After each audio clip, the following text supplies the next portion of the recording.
everybody, it's Scotty again, back at Scooter's Game Vault, back with another video here. Today it's going to be a little different. I'm not going to be doing an unboxing, I'm not going to be doing a playthrough or anything like that. I'm actually going to be talking about my most anticipated games of 2025. What does that mean? That pretty much means like the games that I've crowdfunded or I've backed, like on Kickstarter or Gamefound and stuff like that. So I'm just going to be briefly talking about each game. I'll probably have like a screen recording or like a screenshot of each campaign, each crowdfunding game that I'm talking about, so that you can go check it out if you want to, if you're interested. But yeah, that's pretty much what this is going to be about. Just talking about those games for a little bit. And that's pretty much it. Just something that I thought would be kind of interesting to talk about, because these are games that, you know, I felt deserved, you know, my hard-earned money, my hard-earned cash, that I thought had something different about them. Like they're a unique board game. There's something new or something like that. So I thought it was just something cool. Bring up, make it more known so other people can hear about it, and stuff like that. Okay, so the first game that I'm going to talk about is called Malediction, miniature card game. So Malediction is made by Loot Studios. You may know them for their very highly detailed miniatures that they make. This is their first ever board game they've ever done. It's very unique. It's different than some of the games I've played. So it doesn't come with miniatures whatsoever. This game is a tabletop war game. So, you know, you go against your friends, or you can be like, you know, on teams that you're going against other people. So like 2v2s, 1v1s, 1v1v, 1v1. Yeah. So that's that, what this kind of game is. It's just a battling game between friends. It kind of plays like Warhammer, if you ever played Warhammer or any of that kind of stuff, whereas your units that you have, that when you put them into play with your cards, you need to measure how many inches they get to move. So like their specific card is going to tell you, oh, they can only move like 5 inches, oh, they can only move 3 inches, and stuff like that. So you need like a measuring stick or a measuring tape to actually know how to move your units. And then to, you know, throw out these units, you have your deck of cards. You choose a specific faction. There's 4 factions right now. We have the Primal Bloods, which are a very aggressive faction. They're the most aggressive in the game, and they really like to get up in your face. They're a faction that revolves around just getting in your face and beating you up. From what I've played, because they have a tabletop simulator mod of this game that I've been playing and messing around with one of my buddies, and we played it a couple times, and we really, really liked this game. Like, he's never played a game that's like kind of like Warhammer or tabletop-y like this, so him liking it that much, like he's been wanting to play it even more. And now that we've done that, we're like, we gotta try out these other factions. But he played the Primal Bloods. So the Primal Bloods are a very aggressive faction. They, you know, want to get up in your face. They're like a bunch of like prehistoric beast people, like berserkers, and just like very animalistic looking people, monsters and creatures. But yeah, that's what the Primal Bloods are about. They really want to get up in your face and just beat the crap out of you. They're really cool. And some of their cards are really, really, really cool. So I played the Order of the Shattered Throne, because those were the only 2 factions that were available to us at that time. We did see that the other 2 are now available, so definitely going to try those ones out. But the Order of the Shattered Throne are more like a holy-looking faction. They're like, I'd say like paladins, or like, you know, like a crusade kind of faction. They excel in defense. So as long as you keep your units around each other, the more defense they have, the less chance that your enemy is going to be able to hit you and do damage to you. So they were pretty fun. At first I was like, that's not my style, because I like playing factions that, you know, get up in people's faces, just beat them up and stuff like that. So I was kind of like, of course my buddy got that faction. But once I kind of started to realize how they play, they were fun. They were very fun. And once I started utilizing that defense, be like keeping your units close to each other, that defense came in clutch. The game we played, I barely won, and I probably only won because of that defense buff that you get for keeping your units close. Okay, so the next one is the Conclave of Spheres. Spheres. The circle. So they're specialized with spells. So there's other cards in this game besides unit. There's also spell cards. There's swift ones and there's channel ones, and then there's just normal spell cards. Swift ones you can play at any time in the game. They're instant. They're fast. And channel cards you can play one per unit, I believe, or one per turn. And they're a very powerful card that takes some time to activate, but they do a lot of damage. Or just help you in a very special way. And then the final faction is the Legion of the Fallen, which I'm excited to play this one. They revolve around the undead. They're creepy. It's right up my alley. And they're almost like the Primal Bloods. They're not as in your face and beating you up like crazy, but they're about overpowering your enemies and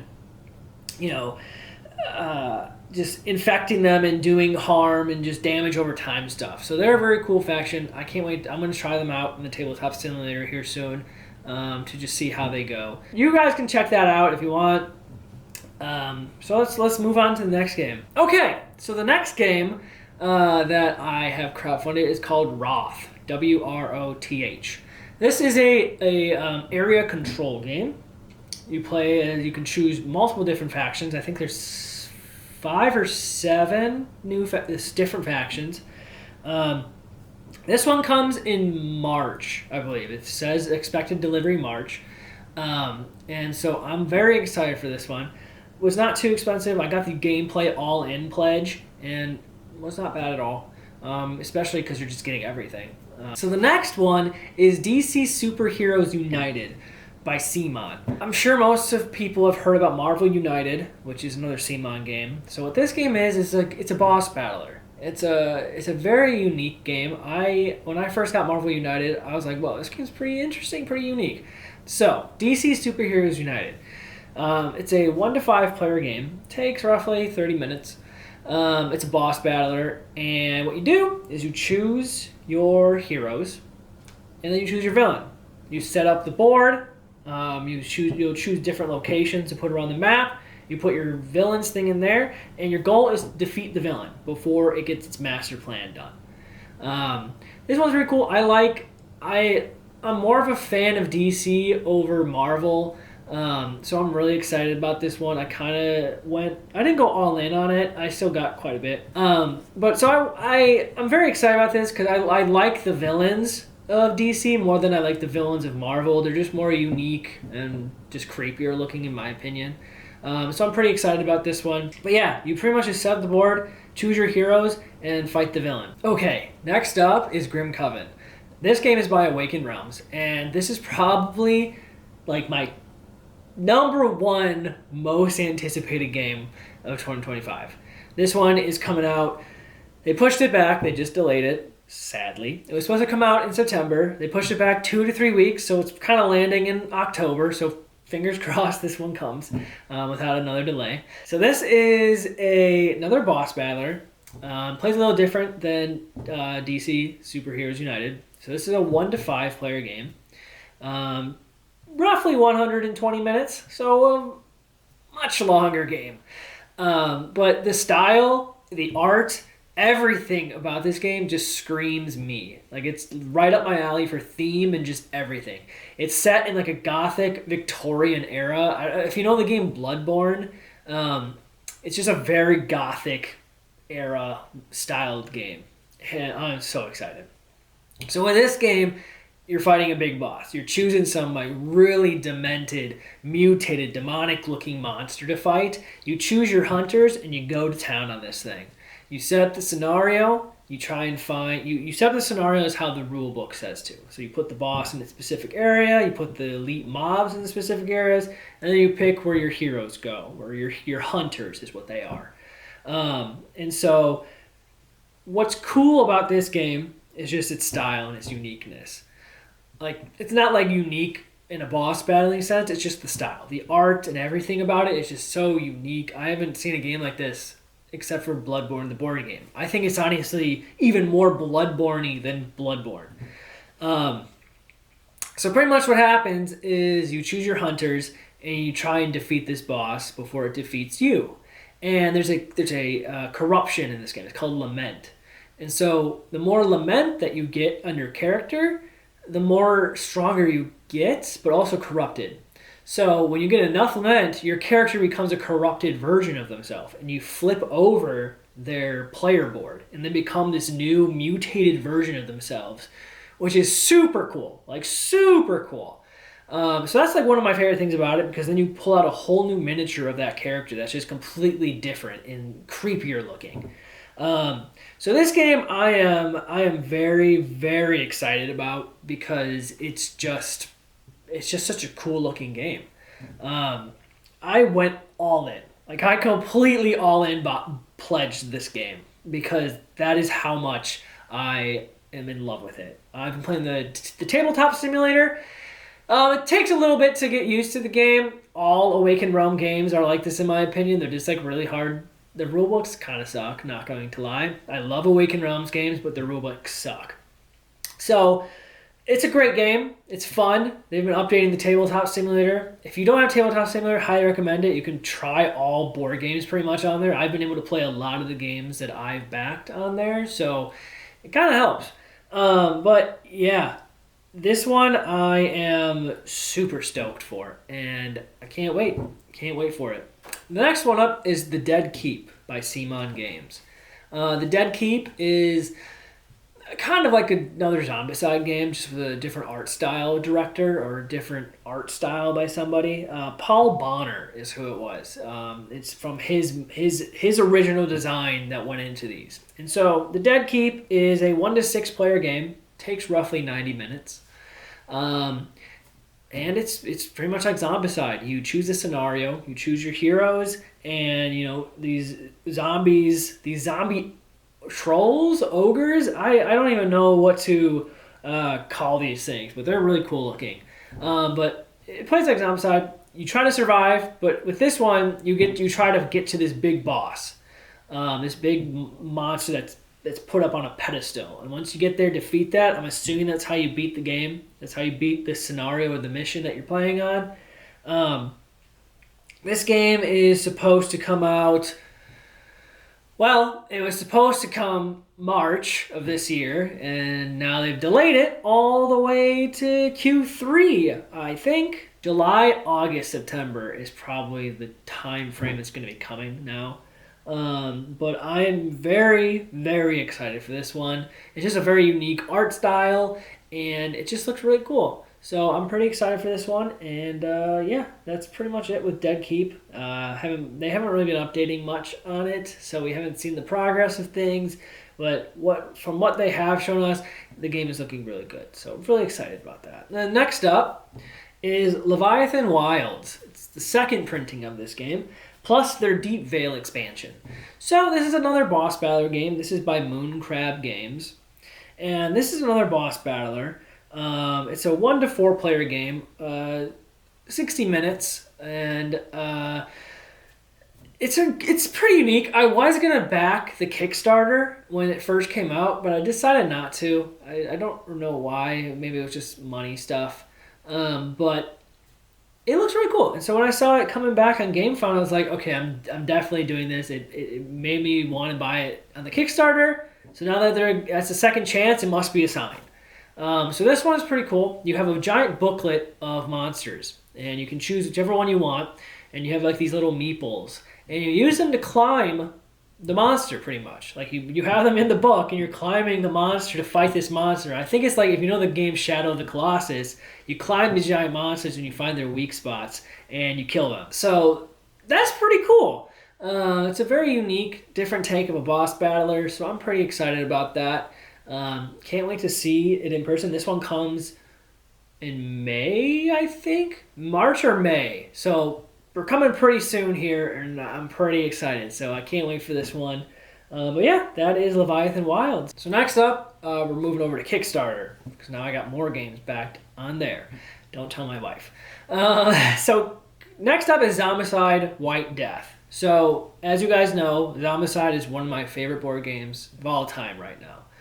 Zombicide White Death is another medieval fantasy version of the game, so like Black Plague or Green Horde. So this takes it into like Asian mythology culture almost, because a lot of the abominations and monsters are based off of Asian myth, which is really, really cool. Meaning they're kind of going to be really scary looking monsters. This game has been delayed for like 2 years. Yay, Simon. So Simon's been having a lot of heat with this. So yeah, it's was supposed to get delivered last year, I believe. But issues came up, and so they've delayed it, and it's supposed to come in April. So fingers crossed it finally comes. But this one is, there's really not much to say about it. It's I already kind of explained what the theme is. It's Zombicide. Most people know what Zombicide is. But yeah, I'm pretty excited about this one. I didn't all in it. I just did the normal pledge. I get my core box, and then I get all the stretch goal box. So the stretch goal box is what I like, because you get all these unique new characters, unique abominations, and all that stuff. So I always like, the reason why I like kickstarting and backing these kind of games is because of those boxes. You get so much more content, and it makes it just more enjoyable and more replayabilities for these games. So I'm pretty excited about that. Okay, next up is Ultramassive. So Ultramassive is a player versus player game where you play as black holes. This is a very unique game. I've not seen something like this before. So you choose your black hole, you get your mat and stuff like that, your board, and your goal is to become the biggest black hole in the galaxy. So what you're doing is you're consuming these points or galaxies or planets or something on the board, and you're eating them all. And as you eat them, your black hole begins to grow until you're the biggest black hole and you absorb other black holes. You do scoring point with that one. So this game it's pretty cool. It caught my eye, and so we'll see what goes on with that. But yeah, that's Ultramassive. Not really much to talk about with that one. Next up is One Last Fight. One Last Fight is a RPG DM-less game. So it kind of plays like Dungeons and Dragons. You choose your character and you roleplay as them when you go and fight this monster. And so the premise of this game is you and your friends choose your characters and you roleplay as those characters. There'll be questions that are asked, and you go into character and you roleplay as them. And then you choose the nemesis, or you randomly choose the nemesis, which is the big boss of your run. And so once your characters have got acquainted with each other, you guys begin the game. And you go in, you start fighting these monsters, and then you get to the final boss. You kind of do some role playing with that boss, and then you go and fight it. And that's kind of as much as I've gotten into with it. It kind of caught my eye. We'll see how much I actually like it. But yeah, that's One Last Fight. It's pretty cool looking game. So hopefully that's a fun one. And then last but not least is XSCAPE, the evolving game of survival. And so what XSCAPE is, it's a player versus player game, and you play as these like pillars, and you're on this like little board. And as you rotate your pillar to different sections, you put a marker on those to indicate that this tile is almost not usable. Once it gets covered twice, it's not a usable tile anymore. And so your goal is to eliminate other players by making them mess up and run into the uninhabitable tiles now. It looked really different and unique, so that's why I kind of backed it. That's why I looked at it. That's why I chose to do it. So I'm pretty excited about it. It looks pretty fun. They have like an expansion that I got as well that adds a Reaper. So it's like another challenge that you can add in the game. It's an AI, which I mean you control, an AI bot that moves every time each character moves. So it's making the board even smaller as you go on, because this thing is constantly moving every time you move. So it kind of adds a little layer of difficulty. But that's XSCAPE. It's a very beautiful looking game, so I'm pretty excited about this one. So yeah, that's that one, and that's pretty much it. That's my most anticipated games for 2025. A lot of them are coming mid to end 2025, which is a drag because I want to play these games now. But luckily, my most anticipated, Grimcoven is not coming for a while.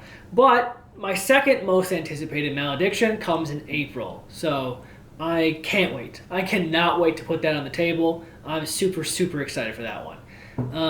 And then I have Leviathans coming in May. So I got, and then White Death coming in April. So I got quite a bit spread out, and kind of back to back coming. So there'll be a lot of content coming for the channel. Lots of new board games, lots of new playthroughs. So I'm pretty excited to, start this year with some new games and new stuff. So I hope you guys stick around. If you like the video, comment, chat, subscribe, put on that ringer so you can get notified for all my new shorts, all my new videos, and when I do posts. So yeah, I'll catch you in the next one. See ya!